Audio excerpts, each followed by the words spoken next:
guys, hello everyone, welcome to the first lecture of body fluids and circulation।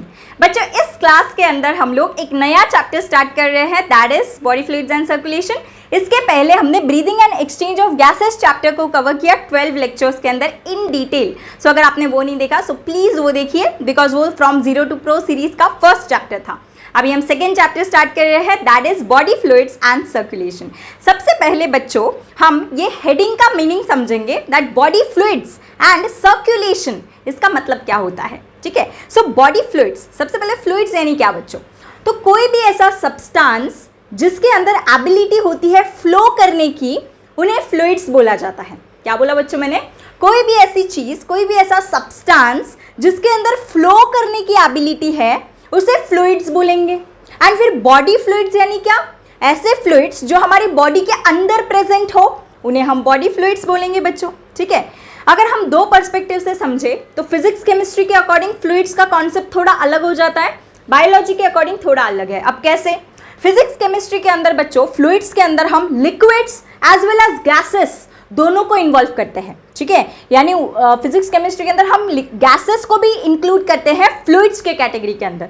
Where as अगर मैं biology की बात करूं तो बायोलॉजी के अंदर फ्लूइड्स यानी लिक्विड कंपोनेंट्स होते हैं जिनके अंदर फ्लो करने की एबिलिटी हो।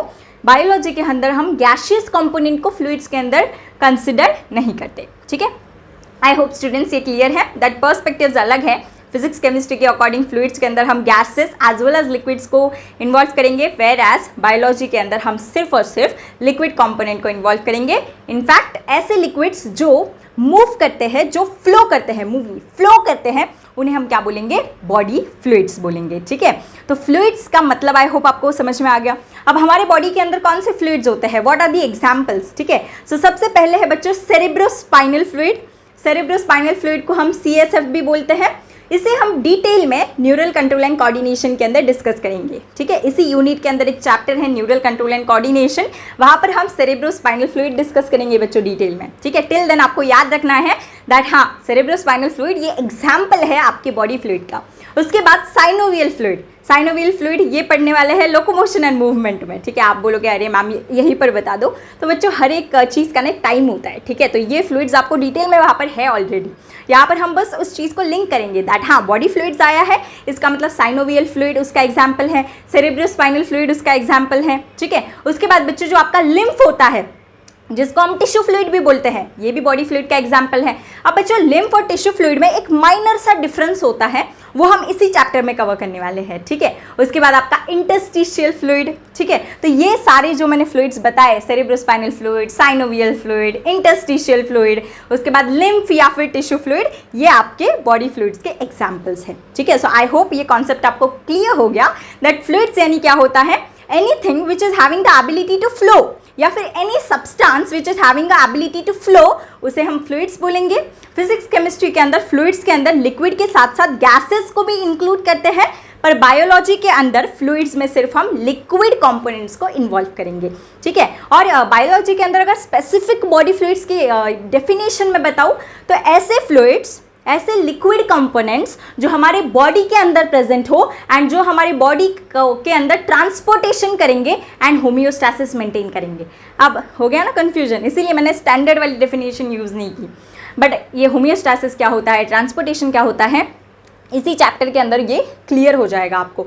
टिल देन इतना याद रखो, होम्योस्टैसिस यानी बच्चों आपके बॉडी के अंदर कॉन्स्टेंट एनवायरनमेंट को मेंटेन करना। ठीक है, आपकी बॉडी ना एक स्पेसिफिक रेंज पे चलती है, जैसे टेम्परेचर मान लो, pH मान लो, तो आपको बॉडी, जो आपकी बॉडी के जो एंजाइम्स होंगे वो एक स्पेसिफिक टेम्परेचर, स्पेसिफिक pH के ऊपर काम करेंगे बच्चों। ठीक है, मतलब आपके बॉडी को सर्टेन कंडीशंस लगती है ताकि हमारी बॉडी के जो सेल्स है वो सर्वाइव कर सके, तो वो कॉन्स्टेंट एनवायरनमेंट को मेंटेन करना, उस प्रोसेस को ही बच्चों स्टैंडर्ड वे में होम्योस्टैसिस बोला जाता है। ठीक है, सो ये बॉडी फ्लूइड्स क्या करते हैं बच्चों, ये ट्रांसपोर्टेशन करते हैं डिफरेंट मॉलिक्यूल्स का, एंड हमारे बॉडी के अंदर homeostasis that is constant internal environment, इसे मेंटेन करने का काम करते हैं। ठीक है, आई होप ये क्लियर है। तो अभी तक हमने जितना पढ़ा ये हम अभी लिखेंगे। ठीक है, आई होप बच्चों समझ में आया होगा। तो सबसे पहले हमने देखा फ्लूइड्स यानी क्या होता है, सो एनीथिंग या फिर हम बोल सकते हैं सब्सटेंस, एनीथिंग या फिर substance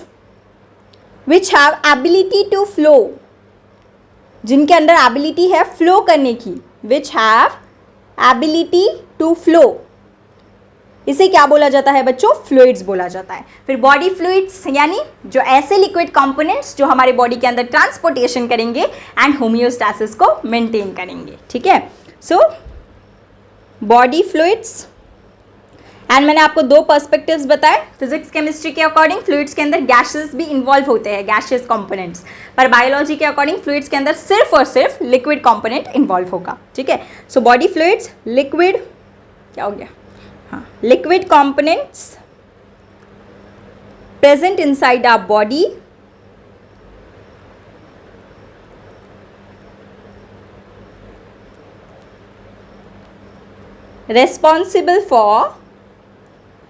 which are responsible for transportation and homeostasis, जो कि आपके बॉडी के अंदर बच्चों ट्रांसपोर्टेशन एंड होम्योस्टैसिस करते हो, इन्हें हम क्या बोलेंगे बच्चों?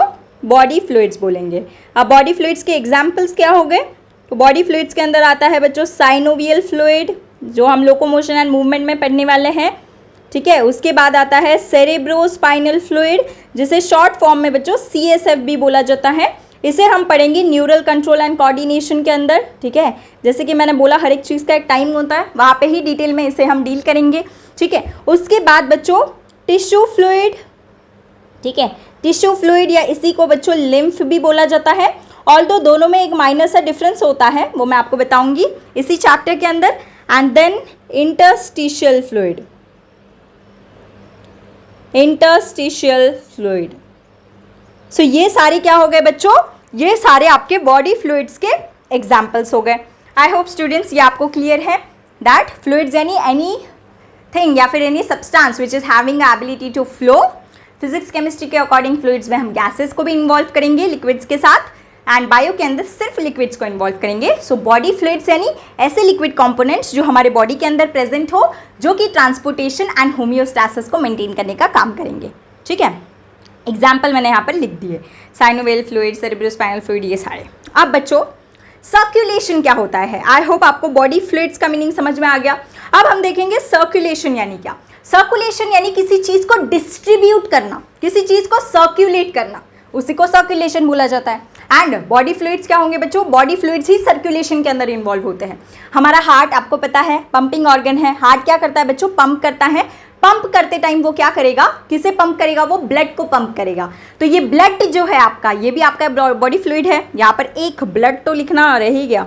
ब्लड तो सबसे ज़्यादा इंपॉर्टेंट बॉडी फ्लूइड है आपका इस चैप्टर का। ठीक है, blood is also your body fluid. So बच्चों जो ब्लड होता है वो सर्कुलेट किया जाता है हार्ट के थ्रू। ठीक है, एंड जब ब्लड सर्कुलेट होगा तो ब्लड में जो चीज़ें प्रेजेंट है वो भी सर्कुलेट होगी। ठीक है, सर्कुलेशन यानी क्या है? किसी चीज़ को डिस्ट्रीब्यूट करना, किसी चीज़ को सर्कुलेट करना। सो हम देखेंगे दैट जो हमारा हार्ट होता है ये ब्लड को सर्कुलेट करता है। ठीक है, ब्लड को सर्कुलेट करेगा। ये ब्लड हमारा बॉडी फ्लूइड है, तो इसके अंदर होगा क्या? ब्लड के अंदर जो भी यूजफुल चीज़ें हैं वो भी सर्कुलेट होगी, एंड जो हार्मफुल चीज़ें हैं वो भी सर्कुलेट होगी, बट वो हम बाहर निकालेंगे, वो हम देखेंगे अभी इस चैप्टर के अंदर ही। ठीक है, आई होप स्टूडेंट्स ये क्लियर है। तो सर्कुलेशन यानी क्या होता है? डिस्ट्रीब्यूशन। ठीक है, सर्कुलेट करना। सर्कुलेशन यानी टू सर्कुलेट या फिर टू डिस्ट्रीब्यूट, या फिर डिस्ट्रीब्यूट। ठीक है, एंड सर्कुलेशन जो है, सर्कुलेशन के अंदर हमारे बॉडी फ्लूइड्स ही इन्वॉल्व होते हैं। Body fluids are involve in circulation. ठीक है, आई होप स्टूडेंट्स आपको फ्लूइड्स क्या होते हैं, बॉडी फ्लूइड्स क्या होते हैं एंड सर्कुलेशन क्या होता है, ये आपको क्लियरली समझ में आ गया। एक बार बच्चों मैं आपको फिर से रिवाइज करवाती हूँ दैट सबसे पहले हमने देखा फ्लूइड्स क्या होते हैं। सो ऐसी सब्सटेंसेस जिनके अंदर फ्लो करने की एबिलिटी हो उन्हें हम फ्लूइड्स बोलेंगे। उसके बाद बॉडी फ्लूइड्स क्या होते हैं बच्चों? सो ऐसे लिक्विड कंपोनेंट्स जो हमारे बॉडी के अंदर प्रेजेंट हो, जो ट्रांसपोर्टेशन करेंगे एंड होम्योस्टैसिस मेंटेन करेंगे। होम्योस्टैसिस यानी क्या होता है? Constant internal environment. ठीक है, उसके बाद बॉडी फ्लूइड्स के अंदर एग्जाम्पल क्या है बच्चों? तो एग्जाम्पल इसके अंदर है ब्लड। ठीक है, एंड ब्लड के साथ साथ synovial fluid, tissue fluid, cerebrospinal fluid, ये सारे इसके एग्जाम्पल हैं। यहाँ पर सबसे इंपॉर्टेंट जो फ्लूइड है ना बच्चों वो ब्लड है। इस चैप्टर के अंदर हमें ब्लड बॉडी फ्लूइड को ही पढ़ना है। ठीक है, मोस्ट कॉमन बॉडी फ्लूइड है ये। उसके बाद सर्कुलेशन क्या होता है स्टूडेंट्स? तो सर्कुलेशन हमने समझा किसी चीज़ को डिस्ट्रीब्यूट करना, सर्कुलेट करना, उसी को सर्कुलेशन बोला जाता है। सर्कुलेशन हमारे हार्ट के थ्रू होता है। हार्ट क्या सर्कुलेट करता है? बॉडी फ्लूइड्स को ही सर्कुलेट करता है हमारे बॉडी के अंदर। आई होप स्टूडेंट्स ये आपको क्लियर है। अभी बच्चों हम देखने वाले हैं दैट हमारा बेसिक सिनेरियो कैसे चलता है बॉडी के अंदर। यहाँ तक मैंने आपको बस चैप्टर की हेडिंग समझाई है। समझ रहे हो कितना डिटेलिंग? 10 मिनट हो गए। 10 मिनट में बस चैप्टर की हेडिंग, मतलब खुद की तारीफ नहीं करनी चाहिए बट स्टिल ओके। तो अब बच्चों आप जो लेक्चर देख रहे हो, ठीक है, जो आप इंसान, ठीक है, इंसानों की बात हो रही है यहाँ पर, ऑब्वियसली बंदर थोड़ी लेक्चर देखेगा। सो आप जो लेक्चर देख रहे हो, कोई भी हो सकता है, बॉय और गर्ल, आपकी जो बॉडी है बच्चों ये मिलियंस ऑफ सेल्स से बनी है। एग्री करते हो कि नहीं? करना पड़ेगा क्योंकि बनी है मिलियंस ऑफ सेल्स से, ठीक है। मेरी बॉडी भी मिलियंस ऑफ सेल्स से बनी है। तो बच्चों ये सेल्स क्या ऐसे फ्री में काम कर रहे हैं क्या हमारे बॉडी के अंदर? नहीं, सेल्स को कुछ ना कुछ चाहिए होता है ना काम करने के लिए। फ्री में काम नहीं करता कोई, सेल्स भी हमारे फ्री में काम नहीं कर रहे। हम सेल्स को प्रोवाइड कर रहे हैं कुछ तो चीज़, कुछ यूजफुल चीज़ें हम सेल्स को प्रोवाइड कर रहे हैं, हमारे हर एक बॉडी सेल को प्रोवाइड कर रहे हैं, ठीक है, जिसकी वजह से हमारा हर एक बॉडी सेल काम कर रहा है। हर एक बॉडी सेल काम कर रहा है तो टिश्यू अच्छे से काम करेगा। अगर टिश्यू अच्छे से काम करेगा तो हमारा ऑर्गन अच्छे से फंक्शन करेगा, हेल्दी रहेगा। अगर हमारा ऑर्गन हेल्दी रहेगा और अच्छे से फंक्शन करेगा तो हमारी पूरी ऑर्गन सिस्टम अच्छे से फंक्शन करेगी। एंड अगर पूरी ऑर्गन सिस्टम अच्छे से फंक्शन करेगी तो ये ऑर्गेनिज्म अच्छे से फंक्शन करेगा। जैसे अभी आप पढ़ रहे हो, ठीक है, मैं पढ़ा रही हूँ, इसका मतलब यार हेल्दी गाइस, राइट। मतलब आपका हर एक सेल, हर एक टिश्यू, हर एक ऑर्गन और हर एक ऑर्गन सिस्टम आपकी बॉडी की बहुत अच्छे से फंक्शन कर रही है। अब ये कैसे कर रही है? बिकॉज हर एक सेल तक हम यूजफुल प्रोडक्ट डाल रहे हैं। हम क्या करते हैं? हर एक बॉडी सेल तक हम यूजफुल प्रोडक्ट पहुंचा रहे हैं और हर एक बॉडी सेल से टॉक्सिक प्रोडक्ट को रिमूव कर रहे हैं। ये बेसिक रिक्वायरमेंट है बच्चों हमारे सेल्स की। हमारे जितने भी मिलियंस ऑफ सेल्स प्रेजेंट है हमारी बॉडी के अंदर, उन हर सेल्स को यूजफुल प्रोडक्ट्स हमने देने चाहिए, ये हमारा काम है। और हार्मफुल प्रोडक्ट्स उन सेल्स से निकाल देने चाहिए, ठीक है। सो जो सर्कुलेशन होता है बच्चों, ये इसी चीज़ के लिए रिस्पॉन्सिबल होता है दैट हर एक यूजफुल प्रोडक्ट को हमारे सारे बॉडी सेल्स तक पहुंचाओ और हर एक टॉक्सिक प्रोडक्ट को हमारे सारी बॉडी सेल से रिमूव करवाओ, ठीक है। नहीं समझा अगर मैं क्या बोल रही हूँ तो यहाँ पर डायग्राम बना रही हूँ बच्चों। मान लो ये हो आप, खुश हो या दुखी हो लेक्चर देखते वक्त मुझे तो नहीं पता, बट मैं स्माइल रख रही हूँ। आई होप आप खुश होगे, ठीक है। सो कितना डिल्यूजन में रहती हूँ ना मैं, पढ़ाई करते वक्त कोई खुश रहता है बट स्टिल कंसिडर। सो मान लो ये आप हो, ठीक है, चलो आप खुश हो। अब मान लो बच्चों आपकी बॉडी के अंदर कितने सेल्स हैं? मिलियंस ऑफ सेल्स हैं। अब मिलियंस तो मैं यहाँ पर ड्रॉ नहीं कर सकती। मिलियंस यानी कितने होते हैं? 10 लाख, ठीक है, 10 की पावर 6, इतने मिलियंस ऑफ सेल्स मान लो आपके बॉडी के अंदर है। अब मैं एक एक काउंट तो नहीं कर सकती आपके बॉडी में आके, बट मिलियंस ऑफ सेल्स है आपके बॉडी के अंदर, ठीक है। अरे ठीक है, तो मैंने यहाँ पर 6 सेल्स ही बनाया, ठीक है। एंड इन्फिनिटी नहीं लिख सकती यहाँ पर। मान लो हमारे बॉडी के अंदर कितने हैं बच्चों? मिलियंस ऑफ सेल्स है, ठीक है। अब ये इंडिविजुअल बहुत खुश है, बहुत अच्छे से फंक्शन कर रहा है। ये क्यों कर रहा है बच्चों? मान लो ये मैं हूँ श्यामल, ठीक है। सो बच्चों मेरे हर एक बॉडी सेल तक यूजफुल प्रोडक्ट पहुंचाना है हमें, ठीक है। यानी मेरी हर एक बॉडी सेल को यूजफुल प्रोडक्ट मिल रहा है। अब यूजफुल प्रोडक्ट से मेरा मतलब क्या है यहाँ पर? यूजफुल प्रोडक्ट यानी बच्चों, यूजफुल प्रोडक्ट यानी जो हमारे बॉडी के लिए इसेंशियल है। क्या क्या हमारी बॉडी के लिए इसेंशियल है बच्चों? न्यूट्रिएंट्स चाहिए, राइट। मेरे सेल्स को जिंदा रहने के लिए न्यूट्रिएंट्स चाहिए या नहीं? न्यूट्रिएंट्स के अंदर कुछ भी कंसिडर कर सकते हो आप, प्रोटीन्स, ठीक है, उसके बाद फैट्स, उसके बाद कार्बोहाइड्रेट्स, ठीक है। तो ये सारे के सारे न्यूट्रिएंट्स हमारी बॉडी को लगते हैं बच्चों, ठीक है। अब न्यूट्रिएंट्स में भी 2 होते हैं, मैक्रो माइक्रो। मैक्रो जो ज़्यादा क्वांटिटी में लगेंगे, माइक्रो जो कम क्वांटिटी में लगेंगे, ठीक है। सो विटामिन एंड मिनरल्स वो माइक्रो की कैटेगरी में आ गए मान लो। सो यूजफुल प्रोडक्ट्स हमारे सेल्स को लगते हैं, जैसे कि न्यूट्रिएंट्स। न्यूट्रिएंट्स की कैटेगरी में बच्चों प्रोटीन्स, फैट्स, कार्बोहाइड्रेट्स आ गए। उसके बाद बच्चों ऑक्सीजन सबसे ज़्यादा इंपॉर्टेंट। अगर हमारे सेल को ऑक्सीजन नहीं मिला तो हमारी सेल एटीपी नहीं बना पाएगी।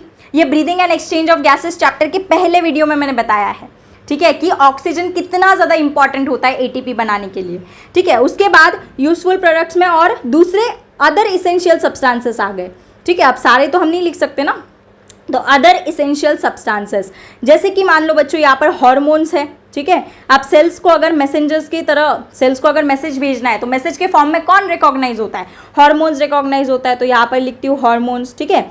सो हमें करना क्या है बच्चों, हमें हर एक यानी हमारे एक बॉडी सेल को अच्छे से फंक्शन करने के लिए ये सारी चीजें बेसिक है, रॉ मटेरियल्स है ये। जैसे किसी कंपनी को काम करने के लिए रॉ मटेरियल्स लगते हैं, मैन्युफैक्चरिंग करने के लिए, काम करने के लिए, वैसे ही हमारा बॉडी सेल एक कंपनी मान लो, ठीक है। तो उस कंपनी के अंदर भी रॉ मटेरियल्स लगेंगे, तो ये हमारे सेल के रॉ मटेरियल्स है। सेल, हर एक सेल को न्यूट्रिएंट लगेगा, उसके बाद ऑक्सीजन लगेगा एंड अदर इसेंशियल सब्सटेंसेस जैसे कि हार्मोन्स भी लगेंगे। अब हमारा सेल क्या करेगा, ये सारी चीजों को, यूजफुल चीजों को यूटिलाइज करेगा एंड ये यूटिलाइज करते समय यानी मेटाबॉलिज्म करेगा इन सारी चीजों का, एंड ये करते टाइम यहाँ पर हार्मफुल सब्सटेंसेस का फॉर्मेशन भी होगा बच्चों।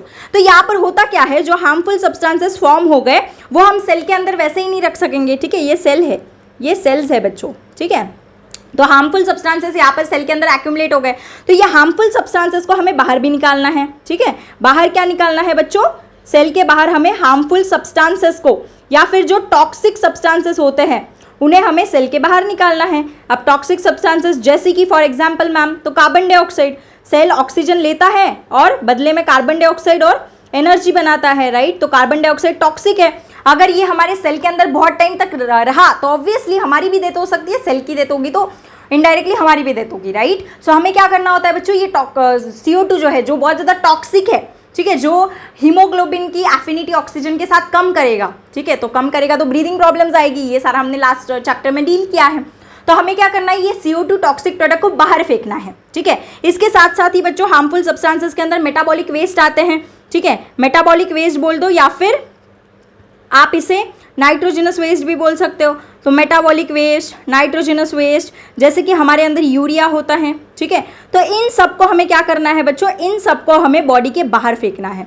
ये हमारे हार्मफुल या फिर टॉक्सिक प्रोडक्ट्स हो गए, ठीक है। सो हमें क्या करना है बच्चों, हमें हर एक बॉडी सेल तक यूजफुल चीज़ें ट्रांसपोर्ट करवानी है और हर एक बॉडी सेल से हार्मफुल टॉक्सिक वाली चीज़ें बाहर निकालनी है, ठीक है। तो ये हम कैसे करेंगे बच्चों, यही हम सर्कुलेशन के थ्रू करते हैं, ठीक है। यही कमाल है, ठीक है। तो एंड हम ऐसा क्यों कर रहे हैं, हर एक सेल तक ऐसे यूजफुल प्रोडक्ट्स पहुंचाना, हार्मफुल प्रोडक्ट्स रिमूव करना, इससे हमारा क्या फ़ायदा।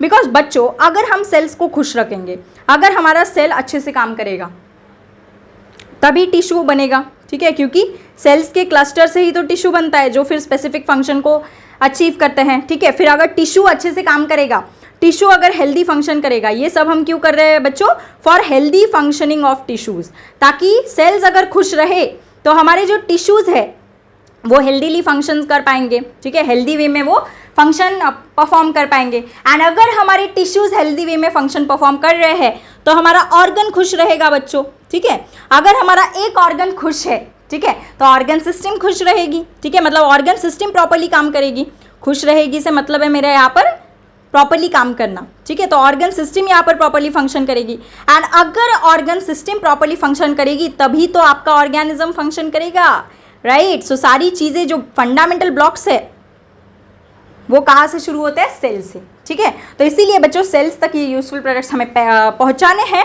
हार्मफुल प्रोडक्ट्स वहाँ से रिमूव करने हैं ताकि टिश्यू की हेल्दी फंक्शनिंग हो सके। टिश्यू अगर हेल्दी फंक्शन करेगा तभी तो हमारा ऑर्गन अच्छे से फंक्शन करेगा। फिर ऑर्गन सिस्टम और ऑर्गेनिज्म, जैसे मैं अभी कर रही हूँ, पढ़ा रही हूँ, आप पढ़ रहे हो, इसका मतलब आप हेल्दीली फंक्शन कर रहे हो। ये किसकी वजह से हो रहा है, ये छोटे छोटे एफर्ट्स जो आपके सेल्स डाल रहे हैं आपके बॉडी के अंदर, उसकी वजह से हो रहा है, ठीक है। एंड सेल्स डाल रहे हैं मतलब ऑब्वियसली ये ट्रांसपोर्टेशन के थ्रू जो यूजफुल प्रोडक्ट सेल्स तक जा रहे हैं, हार्मफुल प्रोडक्ट सेल से निकल रहे हैं, ये बेसिक रिक्वायरमेंट है हमारे सेल्स की, ये पूरी हो रही है, इसीलिए आप और मैं अच्छे से फंक्शन कर पा रहे हैं, ठीक है। तो बच्चों ये जो होता है ना, ये यूजफुल प्रोडक्ट पहुंचाना, हार्मफुल प्रोडक्ट रिमूव करना, इसे अचीव करने के लिए अलग अलग ऑर्गेनिजम्स ना बच्चों, अलग अलग ऑर्गेनिज्म बोल दो या एनिमल बोल दो, अलग अलग ऑर्गेनिजम्स या एनिमल्स अलग अलग मैकेनिज्म्स को यूज करते हैं, ठीक है।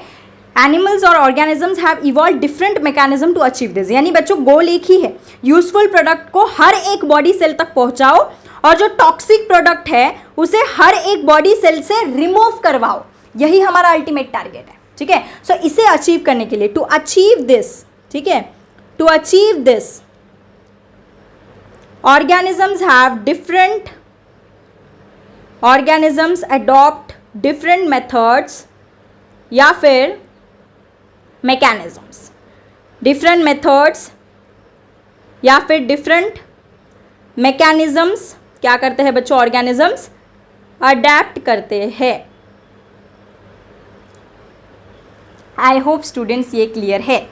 अब इनमें से ये डिपेंड करता है बच्चों कौन सा ऑर्गेनिज्म, कौन सा मैकेनिज्म, कौन सा मोड चुनेगा यूजफुल सब्सटेंसेस को पहुंचाने के लिए, हार्मफुल सब्सटेंसेस को रिमूव करने के लिए कौन सा मोड चूज करेगा ऑर्गेनिज्म। ये डिपेंड करता है कि उसकी फिजियोलॉजी कैसी है, उसका ऑर्गेनाइजेशन कैसा है। मान लो कोई ऑर्गेनिज्म है जैसे कि पॉरीफेरा, पॉरीफेरा का एक एग्जाम्पल मान लो स्पॉन्जिला। स्पॉन्जिला आपका क्या है, फ्रेश वाटर स्पॉन्ज है, एनिमल किंगडम में है ये, ठीक है, डरो मत इससे। तो ये जो स्पॉन्जिला है, फ्रेश वाटर स्पॉन्ज, ये ऐसा ऑर्गेनिज्म है बच्चों जिसका ultimate level of organization cell ही है। मतलब उसके बॉडी के अंदर टिश्यू, ऑर्गन सिस्टम कुछ नहीं है, वो पूरा ऑर्गेनिज्म सेल के क्लस्टर से ही बना है, ठीक है। तो अगर वो सेल के क्लस्टर से ही बना है, इसका मतलब उसे कोई कॉम्प्लेक्स मेथड नहीं चाहिए ये चीज़ अचीव करने के लिए, यूजफुल प्रोडक्ट और हम डालने के लिए, हार्मफुल प्रोडक्ट रिमूव करने के लिए कोई ऐसा बड़ा सा मैकेनिज्म, कॉम्प्लेक्स सा मैकेनिज्म नहीं चाहिए, ठीक है। वेयरएज मैं हूँ, आप हो, हमारे अंदर सेल्स, टिश्यू, ऑर्गन सिस्टम सब है, ऑर्गेनिज्म ये पूरा हमारे अंदर लेवल है ऑर्गन सिस्टम तक। इसका मतलब हमारी बॉडी है कॉम्प्लेक्स, तो हमें कॉम्प्लेक्स मैकेनिज्म लगेगा बच्चों ये प्रोसेस को अचीव करने के लिए, ठीक है। तो डिपेंडिंग अपॉन ऑर्गेनिज्म की सिंप्लिसिटी और कॉम्प्लेक्सिटी, ये जो मेथड है जिससे हम ये प्रोसेस करते हैं, इसकी प्रोसेस जो ये होती है, क्या बोलते हैं उसे, मैकेनिज्म्स या फिर प्रोसेसेस, ये अलग अलग होते हैं, ठीक है। सिंपली यही बताना है दैट सिंपल ऑर्गेनिजम्स में ये मेथड ज़्यादा कॉम्प्लिकेटेड नहीं होती है, सिंपल सी होती है, और हम जैसे कॉम्प्लेक्स ऑर्गेनिज्म में यही मेथड को करने के लिए बहुत ज़्यादा कॉम्प्लेक्स सिस्टम होती है, सीधे सीधे, ठीक है। सो जैसे फॉर एग्जाम्पल बच्चों हम दो कैटेगरीज यहाँ पर पढ़ेंगे। एक तो हम पढ़ेंगे स्टूडेंट्स सिंपल ऑर्गेनिजम्स वाली कैटेगरी, सिंपल ऑर्गेनिजम्स वाली कैटेगरी, एंड दूसरी बच्चों हम पढ़ेंगे कॉम्प्लेक्स ऑर्गेनिजम्स वाली कैटेगरी। मेरी पैर में ये इसका वायर आ रहा है, पता है, ये माइक का, छोड़ो, होता है, बड़ी बड़ी क्लासेस में छोटी छोटी चीज़ें होती है, ठीक है। सिंपल ऑर्गेनिजम्स और कॉम्प्लेक्स ऑर्गेनिजम्स तो अलग अलग मैकेनिज्म्स होते हैं। जैसे एक सिंपल ऑर्गेनिजम्स में कौन कौन आते हैं बच्चों, तो आपके जो पॉरीफेरा के मेंबर्स है, अब पॉरीफेरा क्या है, डरो मत, ये एनिमल किंगडम के अंदर है, ठीक है। उसके बाद आपके जो सिलेंट्रेटा है, ये फाइलम्स है, ठीक है, किंगडम एनिमेलिया के। तो पॉरीफेरा, सिलेंट्रेटा, इनके जो ऑर्गेनिजम्स होते हैं बच्चों, ये सिंपल ऑर्गेनिजम्स माने जाते हैं, एकदम सिंपल ऑर्गेनिजम्स। टीनोफोरा भी ले लो, चलो, ठीक है, तो टीनोफोरा, ये सारे सिंपल ऑर्गेनिजम्स हो गए बच्चों, ठीक है। इनके अंदर क्या होता है ना, सिंपल मेथड्स होंगी। और कॉम्प्लेक्स ऑर्गेनिज्म के अंदर हम ह्यूमंस का एग्जाम्पल ले लेते हैं, हमारे से कॉम्प्लेक्स ऑर्गेनिज्म, ठीक है, हमसे ज़्यादा कॉम्प्लेक्स ऑर्गेनिज्म इस धरती पे कोई नहीं है, समझ रहे हो, मतलब कुछ आए ना आए, बायोलॉजी पढ़ते आए ना आए, but either way we are the most complex organisms and most complex creatures on this planet। Dominate कर रहे हैं हम, डोमिनेट नहीं, खराब कर रहे हैं प्लैनेट को, ठीक है। आई होप ये क्लियर है। तो कॉम्प्लेक्स ऑर्गेनिजम्स के अंदर ह्यूमंस आ गए, सिंपल ऑर्गेनिजम्स के अंदर पॉरीफेरा, सिलेंट्रेटा, टीनोफोरा आ गए। अब होता क्या है बच्चों, सिंपल ऑर्गेनिज्म के अंदर हम पॉरीफेरा का एक एग्जाम्पल कंसिडर करते हैं। पॉरीफेरा के जो मेंबर्स होते हैं बच्चों, ये ना पानी में रहते हैं, एक्वाटिक। वैसे तो सिलेंट्रेटा, टीनोफोरा ये भी पानी में ही रहता है, बट हम कंसिडर कर रहे हैं पॉरीफेरा जो कि एक्वाटिक है। अब ये पॉरीफेरा का स्ट्रक्चर है, पॉरीफेरा के ऑर्गेनिज्म का। अब ये कैसा होता है दिखना, ये ऐसा होता है, बॉडी है इनकी ये, ठीक है। जैसे हमारी बॉडी 2 हाथ 2 पैर, इनकी बॉडी ऐसी होती है, कुछ हाथ पैर नहीं होते इनके, ऐसी बॉडी होती है इनकी। अरे बहुत ही गलत बन गया ये, just give me 1 minute to draw better diagrams, क्योंकि मुझे ना बच्चे ऑफलाइन में भी बोलते थे, पता है, दैट बहुत गंदी डायग्राम्स बनाते हो मैम, बहुत गंदे। तो वो मेरी ईगो पे लग गई वो बात, इसीलिए अब मैं अच्छी डायग्राम बनाऊंगी, ठीक है। मतलब 2 चीज़ें होती थी offline class, I miss those classes. एक तो मेरी हैंड राइटिंग और दूसरे मेरी डायग्राम्स। डायग्राम्स पे तो इतने हंसते थे ना बच्चे, क्या ही बोलूँ, ही रहने दो। मान लो बच्चों ये पॉरीफेरा का आपका एक एग्जाम्पल हो गया। ये पॉरीफेरा का एक मेंबर है, ये पानी में रहता है, ठीक है। पॉरीफेरा के मेंबर को स्पॉन्जेस भी बोलते हैं, क्योंकि इनका जो स्ट्रक्चर होता है ना बच्चों, वो स्पंज की तरह होता है, वही स्पंज जिसके साथ तुम खेलते थे बचपन में, तो इनके मेंबर्स को स्पॉन्जेस भी बोलते हैं। अल्टरनेटिवली याद रखना है, रख लो। वैसे ये एनिमल किंगडम में बहुत डिटेल में है, ठीक है। तो ये एक्वाटिक है बच्चों। एक्वाटिक मतलब मान लो ये जो स्पॉन्ज है ये एक्वाटिक है, यानी ये पानी के अंदर है। तो ऑब्वियसली बच्चों एक्वाटिक हैबिटेट के अंदर वाटर होता है फॉर श्योर। अब ये वाटर जो होता है बच्चों, ये जो एक्वाटिक ऑर्गेनिजम्स होता है, जो भी पानी के अंदर रहने वाले ऑर्गेनिजम्स होते हैं, वो क्या करता है स्टूडेंट्स, तो उनको ऑक्सीजन डायरेक्टली एयर से तो वो नहीं ले पाते क्योंकि वो पानी के अंदर है। तो क्या होता है पता है, ये जो हमारा एटमॉस्फेरिक ऑक्सीजन है ये प्रेजेंट नहीं होता उनके अंदर। उनके अंदर बच्चों वाटर के अंदर ऑक्सीजन प्रेजेंट होता है, दैट इज ऑक्सीजन पानी के अंदर होता है। इसे बोलेंगे हम डिजॉल्व्ड ऑक्सीजन, पानी में घुला हुआ ऑक्सीजन, ठीक है। सो ये जो डिजॉल्व्ड ऑक्सीजन है ये पानी के अंदर प्रेजेंट होता है बच्चों, वाटर के अंदर। तो इनके मेंबर्स क्या करते हैं पता है, वाटर ही लेते हैं, मतलब वाटर को ही अंदर ले लेंगे। तो मान लो इन्होंने वाटर को अंदर ले लिया, अब वाटर के साथ साथ क्या आएगा अंदर बच्चों, ऑक्सीजन आएगा। तो यहाँ पर मान लो वाटर के थ्रू इन्होंने ऑक्सीजन अंदर ले लिया, वाटर के थ्रू ये वाटर आ गया इनके बॉडी के अंदर। अब ये क्या करेंगे पता है, यहाँ पर ऑक्सीजन लेंगे एंड देन इनको ऑब्वियसली यहाँ पर CO2 बनेगा, तो CO2 एग्जिट कर रहा है।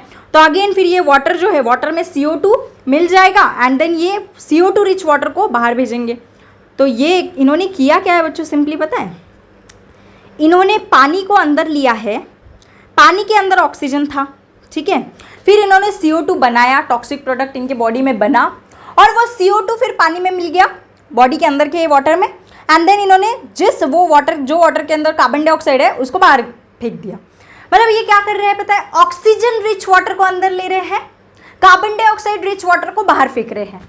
यानी हम कैसे करते हैं, हम ऑक्सीजन अंदर लेते हैं, carbon dioxide breathe in breathe out करते हैं।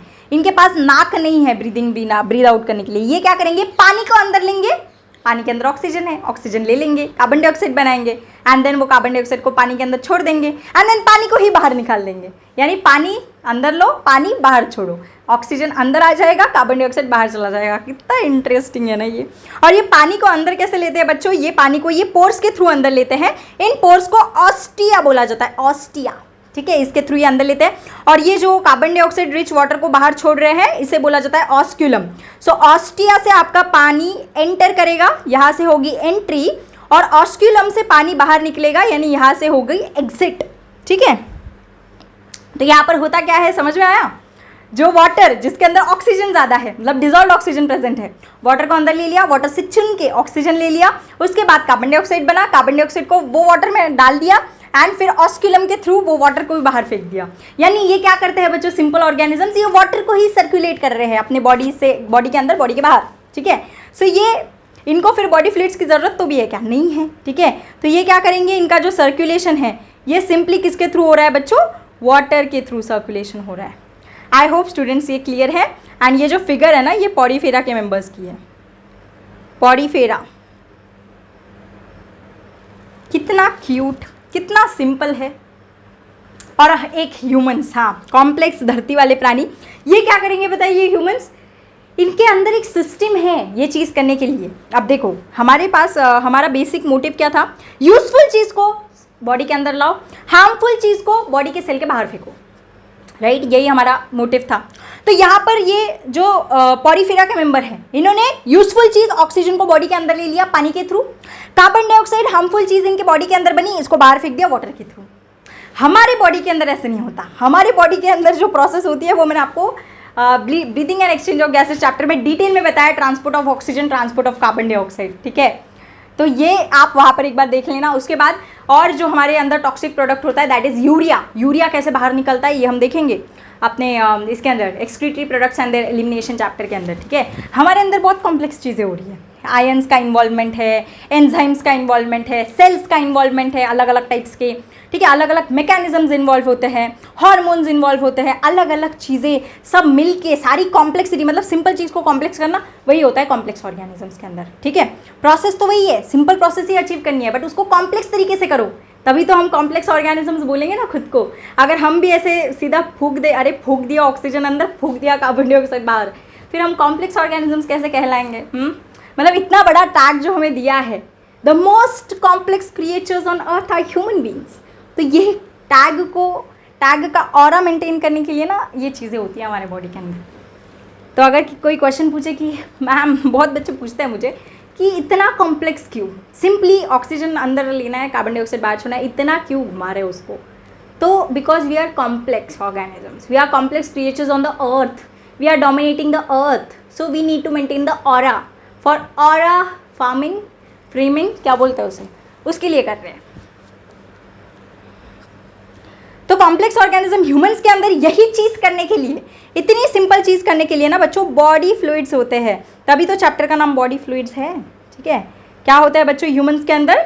बॉडी फ्लूइड्स होते हैं। बॉडी फ्लूइड्स जैसे कि आपका ब्लड हो गया, ब्लड जो है ना ये सबसे कॉमन बॉडी फ्लूइड है। ठीक है, कॉमन बॉडी फ्लूइड है, ये सबसे कॉमन बॉडी फ्लूइड है, देखेंगे हम। ठीक है, उसके बाद हमारे अंदर लिम्फ होता है। लिम्फ क्या करता है? ये सर्टेन मॉलिक्यूल्स को ट्रांसपोर्ट करता है, सारे मॉलिक्यूल्स को ये ट्रांसपोर्ट नहीं करता, ये करता है स्पेसिफिकली हार्मोन्स का ट्रांसपोर्ट बच्चों। ठीक है, तो हमारे बॉडी के अंदर ट्रांसपोर्टेशन करने के लिए या फिर सर्कुलेशन को अचीव करने के लिए बॉडी फ्लूइड्स होते हैं। और यहाँ पर सर्कुलेशन को अचीव करने के लिए सिंपली क्या प्रेजेंट है? वाटर। वाटर अंदर ले लो एंड वाटर वाटर वाटर बाहर भेज दो। ठीक है, आई होप स्टूडेंट्स ये क्लियर है। एक मिनट रुको, मुझे देखने दो कोई पॉइंट छूटा तो नहीं।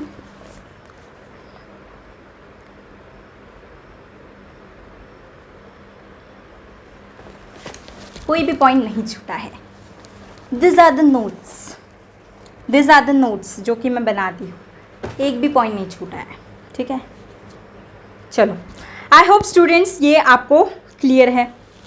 तो मैंने क्या बताया, यही यूजफुल चीज़ों को हर एक सेल तक पहुंचाने के लिए, हार्मफुल चीज़ों को हर एक सेल से निकालने के लिए आपके बॉडी के अंदर अलग अलग ऑर्गेनिज्म से अलग उनके बॉडी के अंदर क्या किया है, डिफरेंट डिफरेंट मेथड्स को ये किया है, अकोमोडेट किया है। डिफरेंट डिफरेंट ऑर्गन्स को बोल दो या फिर डिफरेंट डिफरेंट मैकेनिज्म्स अकोमोडेट किए हैं। सिंपल ऑर्गेनिजम्स के अंदर सिंपली चीज़ें होती हैं, जैसे कि सिंपल ऑर्गेनिज्म जैसे कि पॉरीफेरा, ये पानी के अंदर रहते हैं, एक्वाटिक होते हैं। तो इन्होंने सिंपली क्या कर लिया, डिजॉल्व ऑक्सीजन जो पानी के अंदर प्रेजेंट होता है, तो इन्होंने क्या कर लिया, वाटर को अंदर ले लिया ऑस्ट्रिया के थ्रू। ऑस्ट्रिया यानी ये पोर्स होते हैं जिसके थ्रू वाटर इनके बॉडी के अंदर घुसता है। ठीक है, तो वाटर आ गया, इसका मतलब यहाँ पर ऑक्सीजन अभी वाटर में से वो चुन के ले लेंगे एंड उसके बाद इनके बॉडी के अंदर कार्बन डाइऑक्साइड बनेगा। कार्बन डाइऑक्साइड वाटर में वहाँ पर डिजॉल्व हो जाएगा, ये वाटर को फेंक देंगे ऑस्क्यूलम के थ्रू, एग्जिट डोर के थ्रू। ठीक है, यानी ये सिंपली वाटर को अंदर ले रहे हैं, वाटर को बाहर फेंक रहे हैं। वाटर को जब अंदर लेते हैं तो उनमें से ऑक्सीजन ले लेते हैं, फिर वहाँ पे कार्बन डाइऑक्साइड बनता है एंड देन वही वाटर में कार्बन डाइऑक्साइड डाल के उसे बाहर फेंक देते हैं। ठीक है, कितना सिंपल फूल बनाया है इन्होंने। वेराज कॉम्प्लेक्स ऑर्गेनिज्म जो होते हैं जैसे कि ह्यूमंस के अंदर इतनी सिंपली चीज़ें नहीं होंगी, इनके अंदर बॉडी फ्लूइड्स रिस्पॉन्सिबल होते हैं यही ट्रांसपोर्टेशन को अचीव करने के लिए, यही सर्कुलेशन को अचीव करने के लिए। ऑक्सीजन अंदर, कार्बन डाइऑक्साइड बाहर, इसेंशियल सब्सटेंसेस अंदर, हार्मफुल सब्सटेंसेस या फिर टॉक्सिक सब्सटेंसेस को बाहर फेंकने के लिए हमारे अंदर होता है ब्लड और लिम्फ। ये है हमारे अंदर के बॉडी फ्लूइड्स। आई होप बच्चों आपको इंट्रोडक्टरी पोर्शन बहुत ज़्यादा पसंद आया होगा। एक बार लास्ट टाइम रिवाइज करवाती हूँ, एनसीईआरटी का एक एक लाइन आपको समझेगा। ये तो बस इंट्रोडक्टरी पैराग्राफ था एनसीईआरटी का। ठीक है, क्रिस्टल क्लियर करने के लिए, कॉन्सेप्ट्स को जीरो से बिल्ड करने के लिए मैंने 33 मिनट्स लगाए ये कॉन्सेप्ट को समझाने के लिए, ताकि आपको क्लियर हो सके। ये पैराग्राफ था तो वो एक ही पैराग्राफ, कुछ 7-8 लाइन्स का पैराग्राफ होगा, बट इतने एफर्ट्स क्यों? ताकि बिल्ड हो सके, चीज़ें बिल्ड करनी है, रट्टा नहीं मारनी है। ठीक है, आई होप ये क्लियर है। तो बच्चों हमने पढ़ा था सबसे पहले body fluids and circulation. Fluids यानी कोई भी ऐसी चीज़ या कोई भी ऐसे सब्सटेंस जिसके अंदर फ्लो करने की एबिलिटी है उसे बोलेंगे फ्लूइड्स। बायोलॉजी के अकॉर्डिंग फ्लूइड्स के अंदर हम सिर्फ लिक्विड्स को कंसिडर करते हैं। फिजिक्स केमिस्ट्री के अकॉर्डिंग फ्लूइड्स के अंदर हम लिक्विड्स के साथ साथ गैसेस को भी कंसिडर करते हैं। ठीक है, अब बॉडी फ्लूइड्स क्या होते हैं बच्चों? तो बॉडी फ्लूइड्स यानी ऐसे लिक्विड कंपोनेंट्स जो हमारे बॉडी के अंदर प्रेजेंट हो, जो ट्रांसपोर्टेशन करेंगे एंड होमियोस्टैसिस करेंगे। होमियोस्टैसिस यानी to maintain constant internal environment, हमारे अंदर के इंटरनल एनवायरनमेंट को कांस्टेंट मेंटेन रखना, उसे होमियोस्टैसिस बोला जाता है।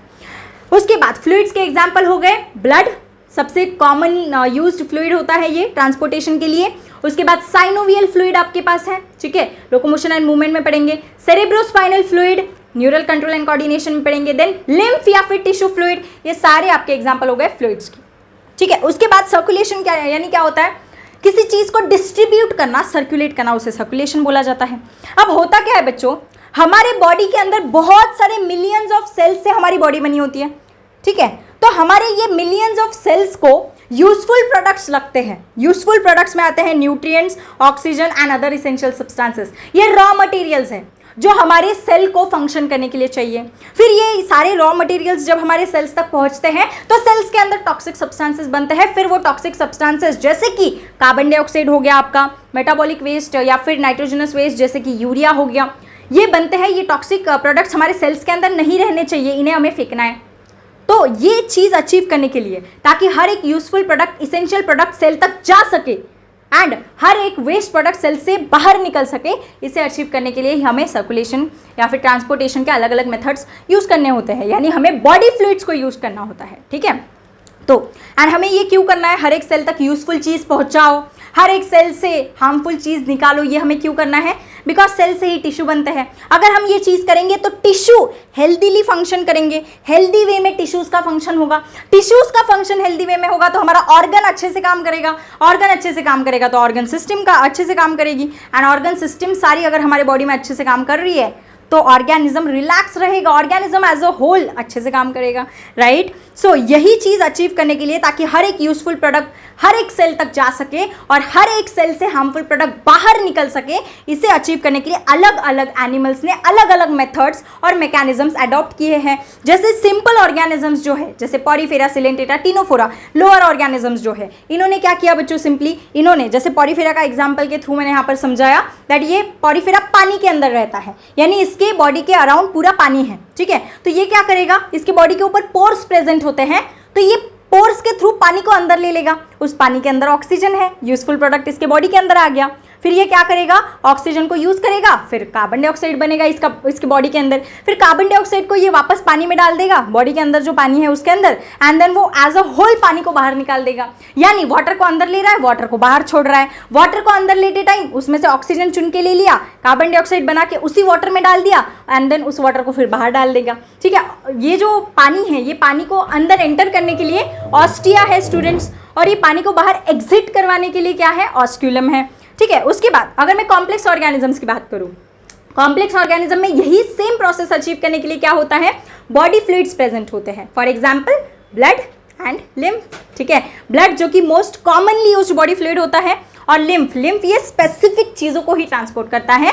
जैसे फॉर एग्जांपल यहाँ पर हमारे पास हार्मोन्स हो गए, हार्मोन्स क्या करेंगे, ये स्पेसिफिक मतलब सर्टेन सब्सटेंसेस को ही ट्रांसपोर्ट करेगा लिम्फ, जिसके अंदर आपका हार्मोन आता है जो कि मैसेंजर्स की तरह काम करता है, ठीक है। तो ह्यूमंस के अंदर यही चीज़ें होगी बट कॉम्प्लेक्स वे में होगी, एंड सिंपल ऑर्गेनिज्म के अंदर यही चीज़ ऐसे सिंपली बाय सर्कुलेटिंग वाटर होती है। आई होप स्टूडेंट्स ये पूरा का पूरा लेक्चर आपको क्लियर है। इंट्रोडक्शन अगर क्लियर रहेगा तो अगले चैप्टर मतलब अगले लेक्चर के अंदर जब हम इस चैप्टर को कंटिन्यू करेंगे तो और ज़्यादा उसके अंदर जोश आएगा, ठीक है। हाँ मेरा गला गया, ठीक है। सो आई होप ये क्लियर है। नोट्स आपको डिस्क्रिप्शन में मिलेंगे। Until then keep watching, keep hustling, and ये अभी हम नेक्स्ट चैप्टर में नेक्स्ट लेक्चर में कंटिन्यू करेंगे ब्लड टॉपिक के साथ, ठीक है। ये चैप्टर को भी कंप्लीट करने के लिए 12 से 15 लेक्चर्स लग सकते हैं, मतलब मैं ट्राई करूँगी कि 12 लेक्चर्स में ये ख़त्म हो सके बहुत अच्छे से, ठीक है। So let's hope for the best. Until then, keep watching, keep studying. Bye bye.